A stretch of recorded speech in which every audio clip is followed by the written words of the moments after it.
duk uban da yake satan bulan nan wallahi yau na kama shi.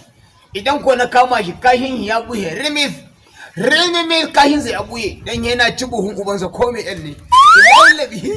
Wallahi ai ina nan bara ma in tsugunna saboda yanzu dab yake da yanzu. Da ya zo na ram na kama shi billahi yana ci buhun ubansa. Allah ba zan daga mai kafa ba. Yawwa ina nan yawwa.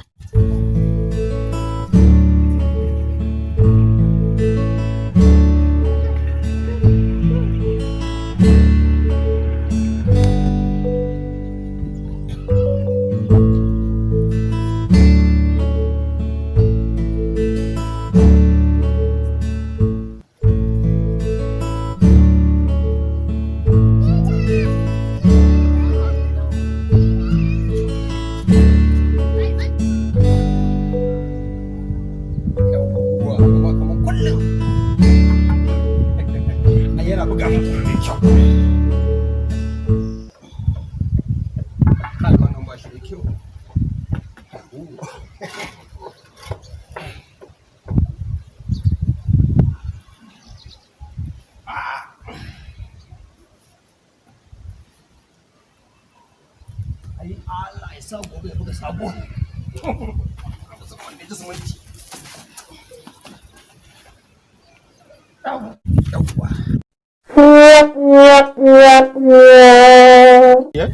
Ƙware kuwa. Wannan ba ka sauke shi ba ɗaya a haka mai magana. Shi kaɗai ma. Assalamu alaikum. Subhanallah. Subhanallah. Sauke dai. Masha Allah. Da mu fuskanta. Masha Allah. Malam. Kai waye kai ya sunanka? Sunana Ustaz Muhammad Sani.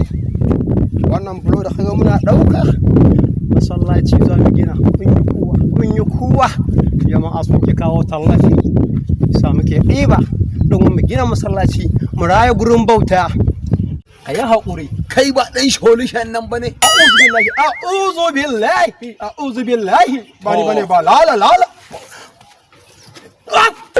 Ni ne. Annabi kai haƙuri. Kai mun abuwa.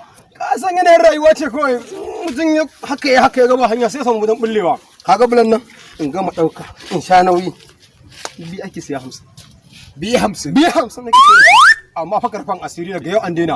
Kayan namu kake ɗauka ka kai biyu 50. Kai ya haƙuri an daina daga yau. Kake shiga riga wasu kake canza murya saboda su ne ake tunanin na Allah. Masu yi wa musulunci hidima ka canza murya ka shiga riga su saboda ka fake da su. A yi haƙuri. Daga yau dai ba zan ƙara ba. Na tuba na daina. Na tuba karfa man asiri a lungu. Na gode. Na gode. Ko ba za ka taba? Ba dole ba. Ni ne kanya ba na so ka ƙara min taki.